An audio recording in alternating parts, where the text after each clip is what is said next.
वचन दिले तू मला ह्या मालिकेच्या आजच्या भागामध्ये आपण पाहतोय की इकडे आता ऊर्जाला लॉकअपमध्ये टाकण्यासाठी घेऊन चाललेले असतात. इतक्यात त्या ठिकाणी आता इकडे पद्माची चौकशीसुद्धा चालू झालेली असते आणि इतक्यात तिकडे आवाज यायला सुरुवात करतो, ऊर्जा शिंदे जिंदाबाद, ऊर्जा शिंदे जिंदाबाद, ऊर्जा शिंदे जिंदाबाद. ऊर्जा आणि इतर पोलीस वगैरे सगळेच मागे फिरून पाहतात तर मागे खूप सारे पत्रकार आलेले असतात आणि पत्रकारांचं असं म्हणणं असतं की ऊर्जा मॅडम यांची ह्या सर्व प्रकरणात काहीही चुकी नाही आहे. ऊर्जा मॅडमने जे काही केलेलं आहे ते अगदी बरोबर केलेलं आहे. तो विक्रांत हे डिझर्व करतो. त्या विक्रांतला मारलं ते बरंच केलं ऊर्जा मॅडमनी. तो विक्रांत नालायक होता, नीच होता आणि त्याच्यामुळे त्याच्याबरोबर जे झालं ते तसंच व्हायला हवं होतं. तुम्ही उगाचच्या उगाच ऊर्जा मॅडमना दोष देऊ नका. ऊर्जा मॅडमची ह्या सर्व प्रकरणामध्ये काहीसुद्धा चूक नाही आहे. असं सगळं आता इकडे लोक म्हणत असतात, पोलीस म्हणत असतात की हे बघा तुम्ही प्लीज शांत व्हा, प्लीज शांत व्हा, असा गोंधळ करू नका, प्लीज गोंगाट घालू नका प्लीज. पण लोक कसलं पोलिसांचं काही ऐकतायत, लोक काहीही ऐकायला तयारच नसतात. मग आता इकडे ऊर्जा स्वतःहूनच विचार करते की हे असं लोकांनी गोंधळ करणं बरोबर नाही आहे. मग आता इकडे पत्रकार म्हणत असतात की ऊर्जा मॅडमने जे केलं आहे ना ते बरोबर आहे. ह्या अशा माणसांना हा असाच धडा शिकवला पाहिजे. ऊर्जा मॅडम तुम्ही बरोबर आहात. तुम्ही बरं झालं त्या विक्रांत शिर्केला कायमचा संपवूनच टाकलात ते. त्याबरोबर मग पोलीस म्हणतात की हे बघा प्लीज जरा तुम्ही प्रोटोकॉल फॉलो करा, तुम्ही शांत राहा, उगाचच्या उगाच इथे हा असा आरडाओरडा करू नका. इन्स्पेक्टर आम्हाला ऊर्जा मॅडमना प्रश्न विचारायचे आहेत असा आता लोकांचा आग्रह असतो. पण आता इन्स्पेक्टर साहेब म्हणतात की नाही आता तुम्हाला कुणालाही काही विचारता येणार नाही. मग त्यावेळी इकडे आता ऊर्जासुद्धा म्हणत असते की प्लीज शांत व्हा. त्याबरोबर पत्रकार म्हणत असतात ऊर्जा मॅडम तुम्ही आम्हाला सांगा, तुम्ही खरोखर त्या विक्रांत शिर्केचा खून केला आहे का? ऊर्जा मॅडम तुमच्याच बंदुकीतून चालवलेल्या गोळीने त्या विक्रांतचा जीव गेला आहे का? मॅडम बोला, तुम्ही जर त्याचा खून केला असेल तर खरंच ही खूप चांगलीच गोष्ट आहे. त्यावेळी मग ऊर्जा म्हणते थांबा प्लीज, थांबा, काय चाललं आहे तुम्हा सगळ्यांचं? नाही मला कळत आहेत तुमच्या भावना, पण प्लीज हा असा इथे असा गोंधळ घालून काहीसुद्धा मिळणार नाही आहे. प्लीज तुम्ही जरा वेळ शांत राहिलात ना तर आपल्याला सगळ्यांनाच ह्या सर्वातून बाहेर पडवणं सोपं होईल. प्लीज थोडा वेळ शांत बसा. आणि राहिला प्रश्न पोलीस जे म्हणत आहेत त्याचा, तर पोलिसांना त्यांचं काम करू द्या. जे काही खरं आहे, जे काही खोटं आहे ते लवकरच आपल्याला सगळ्यांना समजेल. प्लीज तोपर्यंत शांत राहा. त्यावेळी मग मात्र आता सगळे पोलीस जे असतात ते सगळ्यांना म्हणतात की प्लीज प्लीज शांत व्हा. त्याच्यानंतर आता दुसऱ्या बाजूला इकडे आता जी पद्मा असते ती तिथेच उभी असते अजूनही. मग ऊर्जा आता पद्माला म्हणते पद्मा हे बघ तूसुद्धा आता घरी जा. पद्मा तू इथे थांबून काहीही होणार नाही आहे, तू घरी जा. पद्मा म्हणते अगं ताई पण. ऊर्जा म्हणते घरी जा पद्मा, बंटीजवळ जा. त्याबरोबर मग आता लगेचच पद्मा ही इन्स्पेक्टर साहेबांना विचारते इन्स्पेक्टर साहेब माझा बंटी.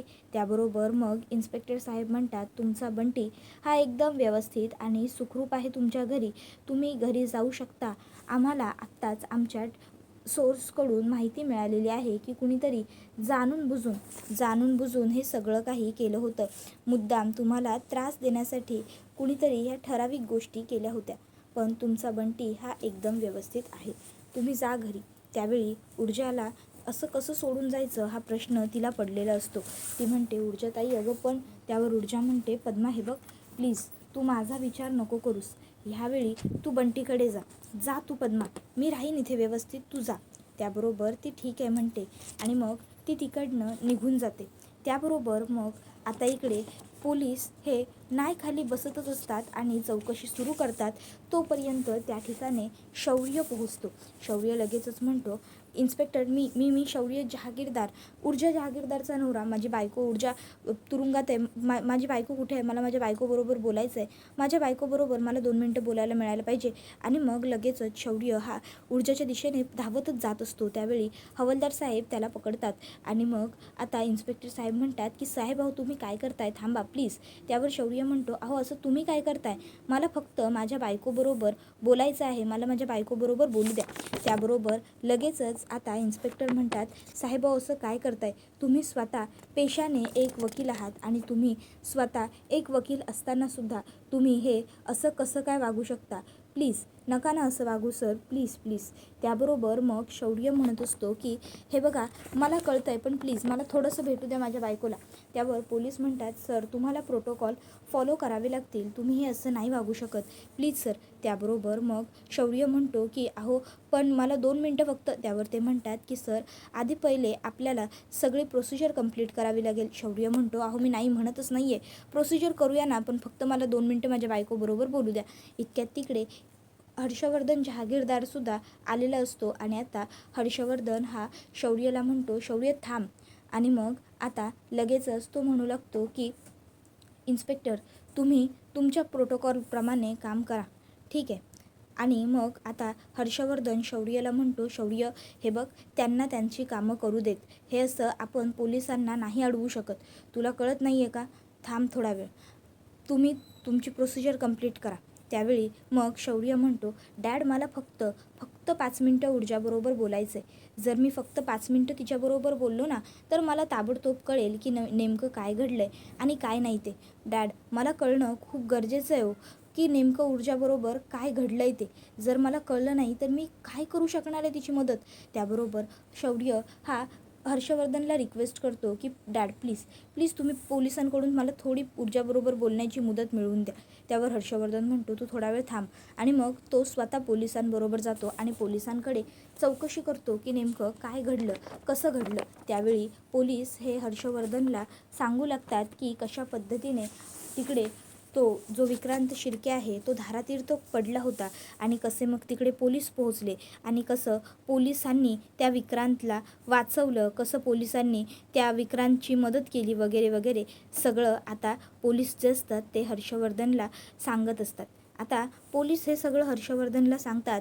त्याच्यानंतर शौर्य म्हणतो, डॅड प्लीज. इकडे तो मनातल्या मनात म्हणतच असतो, ऊर्जा तू घाबरू नकोस, मी आहे, मला माहिती आहे तू काहीही केलेलं नाही आहेस, त्यामुळे मी तुला काहीही होऊ देणार नाही आहे. तू लवकरच ह्या सगळ्यातून बाहेर अडशील, फक्त थोडा वेळ धीर धर तू, मी आहे. त्यानंतर मग आता तो म्हणत असतो, डॅड आता तरी झालं ना तुमचं बोलून, आता तरी प्लीज प्लीज मला ऊर्जाला भेटण्याची परवानगी द्या डॅड. अहो तुम्ही बोला ना पोलिसांबरोबर डॅड, काहीतरी करा, पण मला ऊर्जाला थोडा वेळ फक्त भेटू द्या प्लीज डॅड. त्याबरोबर मग हर्षवर्धन म्हणतो, शौर्य अरे तू एक वकील असून हा असा. त्यावर शौर्य म्हणतो, डॅड प्लीज प्लीज मला ऊर्जाला भेटणं खूप गरजेचं आहे डॅड, प्लीज मला भेटण्याची परवानगी मिळवून द्या. त्याबरोबर हर्षवर्धन म्हणतो, बरं बरं ठीक आहे ठीक आहे, तू भेट पोलिसांना, तू भेट ऊर्जाला, मी बोलतो पोलिसांबरोबर, भेट तू जा. आणि मग आता शौर्य हा लगेचच ऊर्जाकडे बघू लागतो. तर हर्षवर्धन हा पोलिसांना रिक्वेस्ट करतो, हे बघा इन्स्पेक्टर साहेब, मला माहिती आहे की प्रोटोकॉलशिवाय असं कोणाला भेटता येत नाही वगैरे, मी सुद्धा एक पेशाने वकील आहे, त्यामुळे वकिली चौकटीच्या बाहेर जाऊन ते सगळं मी काहीही करणार नाही आहे, पण प्लीज प्लीज माझ्या मुलाला परवानगी द्या त्याच्या बायकोला भेटण्याची. तुमच्यावरती अशा हाय प्रोफाईल केसमध्ये खूप प्रेशर असतं हेही मला माहिती आहे, पण तरीही थोडंसं तुम्ही कोऑपरेट करा प्लीज. त्याबरोबर इन्स्पेक्टर साहेब हे म्हणतात, अहो पण. त्यावर हर्षवर्धन म्हणतो, माझ्या मुलाला फक्त माझ्या सुनेला थोड्या वेळासाठी भेटू द्या. त्याबरोबर मग इन्स्पेक्टर ठीक आहे म्हणतात आणि लगेचच शौर्य हा ऊर्जाकडे भेटायला ऊर्जाला येतो. त्यावेळी ऊर्जाला आता तो म्हणत असतो, ऊर्जा तू हे सगळं. त्यावर ऊर्जा म्हणते, शौर्य नाही रे, नाही मी हे सगळं नाही केलेलं, मी खरं बोलते आहे शौर्य. अरे तुला वाटतंय का की मी असलं काहीतरी करेन म्हणून? खरंच शौर्य मी का करू हे सगळं, मी काहीच नाही केलेलं. शौर्य म्हणतो, हो हो हो ऊर्जा हो, हे बघ तू शांत राहा, तू रिलॅक्स हो बरं, मला माहिती आहे की तू काहीही केलेलं नाही आहेस, एकदम शांत. तू काही करणार नाहीस ना ह्याची मला खात्री आहे, तू थोडी रिलॅक्स होशील. आणि मग आता हर्षवर्धन हा त्या ठिकाणी येतो. हर्षवर्धन हा शौर्यला म्हणतो, शौर्य ही केस एखाद्या चांगल्या मोठ्या आणि अनुभवी वकिलाला तू द्यायला हवीस असं मला तरी वाटतं. त्यावर शौर्य हा म्हणत असतो, ऊर्जा तू काळजी करू नकोस, ह्या सगळ्यातून मी तुला बाहेर काढेनच. मग आता ऊर्जा ही हर्षवर्धनकडे बघत असते. तर हर्षवर्धन हा म्हणत असतो की शौर्य ही केस तू नाही लढू शकत. अरे ही केस खूप हाय प्रोफाईल आहे, MLA आहे तो दिग्विजय शिर्के, त्याच्या मुलाचा खून झालेला आहे आणि त्याच्या मुलाला तुझ्या बायकोनी मारलेलं आहे असं लोकांना वाटते. ऑफकोर्स मीडियासुद्धा आता ॲक्टिवेट झालेली आहे. त्यामुळे आता सगळेजण प्रश्न तुला विचारतील, जर तू ही केस लढायला घेतलीस तर. आणि शौर्य, हे बघ, तू ही केस नाही लढू शकत. ही केस ही महत्त्वाची आहे. त्यामुळे एखादा अनुभवी वकीलच ही केस लढू शकतो. त्यामुळे तसंच काहीतरी कर, एखाद्या अनुभवी व्यक्तीला ही केस दे. ऊर्जा, आता तू पहिले आम्हाला हे सांग की नेमकं काय काय कसं कसं घडलं. मग ऊर्जा म्हणू लागते की घरामध्ये पार्टी सुरू होती आणि मला अचानक पद्माचा फोन आला. पद्माचा फोन आल्यानंतर मग मी त्या विक्रांतने तुला त्रास दिला का असं पद्माला विचारलं आणि त्याच्यानंतरनं मग मी पद्माला त्रास दिलास तर मी तुझा जीव घेईन असं सगळं त्या विक्रांतला बोलले वगैरे. आणि मग त्याच्यानंतरनं ऊर्जा हळूहळू काय काय घडलं ते सगळं काही हर्षवर्धन आणि शौर्यला सांगू लागते. आता हर्षवर्धन सगळं ऐकत असतो. त्याच्यानंतरनं मग आता इकडे हर्षवर्धन तिला विचारतो, पण तुझ्याकडे ती बंदूक आली कुठून? मग ऊर्जा सांगते की माझ्यावरती ज्या 2 माणसांनी बंदूक रोखली होती ना, ती बंदूक त्यांचीच होती. मी लगेच जाऊन ती बंदूक उचलून आणली होती. त्याबरोबर मग पुढे हर्षवर्धन म्हणतो, बरं ठीक आहे, तेही ठीक आहे ऊर्जा, पुढे काय घडलं पटापट सांग. मग ऊर्जा आणखीन पुढे काय काय घडलं ते सगळं काही हर्षवर्धनला आणि विक्रांतला सांगत असते. आता ती सगळं काही त्या दोघांना सांगत असते आणि म्हणत असते की मी खरं बोलते, मी त्या विक्रांतचा खून नाही केलेला. त्यावर हर्षवर्धन म्हणतो, शौर्य, हे सगळं खूपच जास्त कॉम्प्लिकेटेड आहे. तू एक काम कर, ही केस खरंच एखाद्या चांगल्या वकिलाला बघून दे, कारण ही केस खूप जास्त अवघड होऊ शकते. त्यावेळी मग आता शौर्य हा लगेचच हर्षवर्धनकडे येतो आणि तो आता हर्षवर्धनला म्हणू लागतो की डॅड, मग तुम्हीच का नाही घेत ही केस? त्याबरोबर हर्षवर्धन म्हणतो, काय? त्याबरोबर शौर्य म्हणतो, हो डॅड, तुम्ही ही केस घ्यायला काय हरकत आहे डॅड? तुम्हाला तर अनुभव पण आहे ना डॅड, मग तुम्ही घ्या ना ही केस प्लीज डॅड. त्याबरोबर मग आता शौर्यने असं विचारल्यावर हर्षवर्धन म्हणतो, नाही शौर्य, हे बघ तू. त्यावर शौर्य म्हणतो, डॅड नाही, नका ना म्हणू. हे बघा, आत्ता सध्या ऊर्जाला आपण ह्या सर्व प्रकरणातून बाहेर काढणं खूप गरजेचं आहे आणि त्यासाठी तुम्ही उत्तम वकील आहात ना डॅड. मग आपण बाहेरून वकील का करायचा डॅड? हे बघा, या सर्व प्रकरणातून आपण ऊर्जाला सध्या सोडवणं गरजेचं आहे. त्यावर हर्षवर्धन म्हणतो, शौर्य, अरे मी तुझ्या बायकोची केस लढायला लाख हो म्हणेन, मी तयार होईन रे, पण तुझी बायको ह्या गोष्टीसाठी कधीच नाही ऐकणार की मी तिची केस लढावी. त्याबरोबर मग आता शौर्य म्हणतो, डॅड असं का म्हणताय तुम्ही? त्याबरोबर हर्षवर्धन म्हणतो, तिला नाही चालणार आणि तसंही सगळे पुरावे जे आहेत ते सध्या ऊर्जाच्या विरोधातच आहेत. बघितलंस ना, आपल्या घरी जे गेस्ट आले होते त्यांनीसुद्धा ऊर्जाचं बोलणं स्वतःच्या कानांनी ऐकलेलं होतं. त्यामुळे जे सगळे पुरावे आहेत ते ऊर्जाच्या विरुद्ध आहेत, पण तरीही मी ऊर्जाला ह्या सर्व प्रकरणातून सोडवू शकतो. पण ऊर्जाला मी तिच्यासाठी केस लढणं हे नाही आवडणार. त्यामुळे तू उगाच काहीतरीच बोलतोयस. त्यावर शौर्य म्हणतो, डॅड असं काही नाही आहे. हे बघा, मी ऊर्जाबरोबर बोलतो, मी तिला समजावून सांगतो, तुम्ही ही ऊर्जाची केस घ्या डॅड. त्याबरोबर हर्षवर्धन म्हणतो, ठीक आहे, जर तुझ्या बायकोला काहीही अडचण नसेल मी तिची केस लढल्याने, तर मी तिची केस लढायला तयार आहे. पण आधी तू तुझ्या बायकोला विचार, तू तिच्याशी बोल. त्याबरोबर मग तो म्हणतो की हो डॅड, मी बोलतो ना ऊर्जाबरोबर. हर्षवर्धन म्हणतो, कारण ही केस खूप जास्त कॉम्प्लिकेटेड आहे शौर्य, तू ही केस लढायला घेणं हे बरोबर ठरणार नाही, कारण हे सगळं तुला काहीही माहीत नाही आहे, तू अनुभवी नाही आहेस तेवढा. मग शौर्य हा लगेचच ऊर्जाकडे येतो आणि ऊर्जाला म्हणत असतो की ऊर्जा, हे बघ, तू अजिबातच काळजी करू नकोस. मी काय म्हणतो, आपण तुला ह्या सगळ्यातून बाहेर सोडवण्यासाठी डॅडची मदत घेऊया. आपण डॅडना तुझी ही केस लढायला देऊया. त्यावेळी ऊर्जा म्हणते, शौर्य, अरे. त्यावर हर्षवर्धन जहागीरदार लगेचच मागून म्हणतो, ऊर्जा, हे बघ, काहीही काळजी करू नकोस. मी तुला ह्या सर्व प्रकरणातून अगदी व्यवस्थित बाहेर काढू शकतो आणि सगळं नीलसुद्धा करू शकतो. फक्त तू मला सपोर्ट करायला हवास. त्यावेळी शौर्यसुद्धा म्हणतो, हे बघ ऊर्जा, मला असं वाटतं की तू हे एक्सेप्ट करायला हवं की डॅड तुला चांगली मदत करू शकतील. हां ऊर्जा, प्लीज ऊर्जा, नाही म्हणू नकोस. त्यावर ऊर्जा म्हणते, नाही शौर्य, मला नको आहे ह्यांची मदत, माझं काय करायचं ते मी बघेन. त्यावर हर्षवर्धन म्हणतो, हे बघ ऊर्जा, असं नको बोलूस. त्याबरोबर मग लगेचच हर्षवर्धन म्हणतो, हे बघ ऊर्जा, या सर्व केसमध्ये सगळे पुरावे जरी तुझ्या विरोधात असले तरीही मी तुला ह्या सर्व प्रकरणातून बाहेर काढू शकतो, तू काळजी करू नकोस. त्यावर ऊर्जा म्हणते की नाही, नको, मला तुमच्या मदतीची बिलकुलच गरज नाही आहे. माझं काय करायचं ते मी बघून घेईन. मी माझं जे काय करायचं आहे ते करेन. ही लढाई माझी आहे, मी लढेन. त्यावर हर्षवर्धन म्हणतो, बघितलं शौर्य, मी म्हटलं होतं ना तुझी बायको कधीही माझी मदत घ्यायला तयार नाही होणार म्हणून.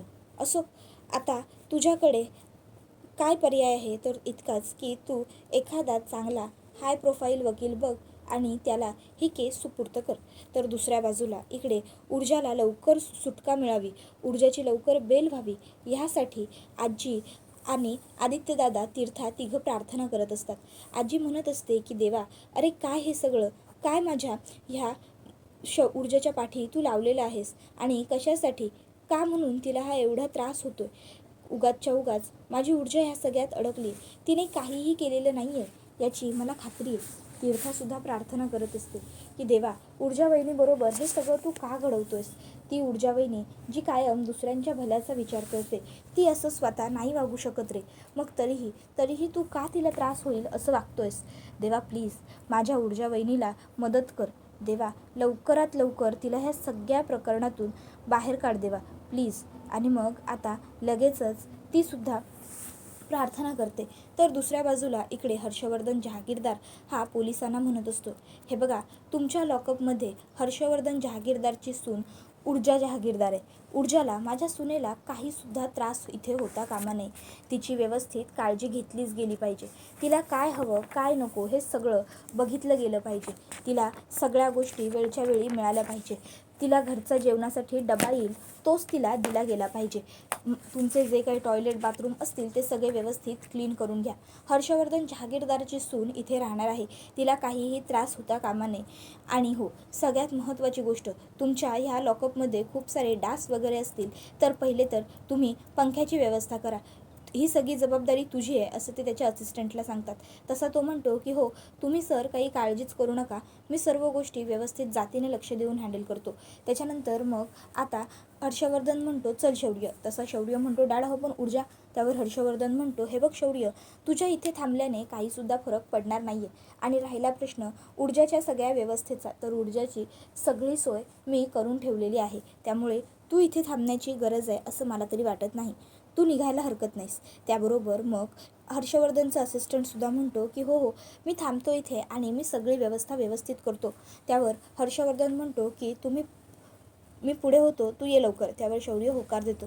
मग शौर्य ऊर्जाकडे येतो आणि ऊर्जाला म्हणत असतो, ऊर्जा हे बघ प्लीज, मला माहिती आहे की तुला डॅडकडून मदत नको आहे, तुला स्वाभिमान वगैरे सगळं मला मान्य आहे, पण प्लीज ऐकून घे ना माझं. ऊर्जा हे बघ, तू डॅडना ही केस लढू देत. अगं डॅडच तुला या सगळ्यातून बाहेर काढू शकतात. ऊर्जा म्हणते, असं काही नाही आहे शौर्य, ही केस माझी आहे, ही लढाई माझी आहे आणि ती मीच लढली पाहिजे. शौर्य, मला माहिती आहे तुला माझी खूप काळजी वाटते, पण तू बिलकुल काळजी करू नको शौर्य, मी लवकरात लवकर सुटेन आणि मी लवकरात लवकर परत येईन, तू काळजी करू नकोस. त्यावर शौर्य म्हणतो, ऊर्जा अगं पण.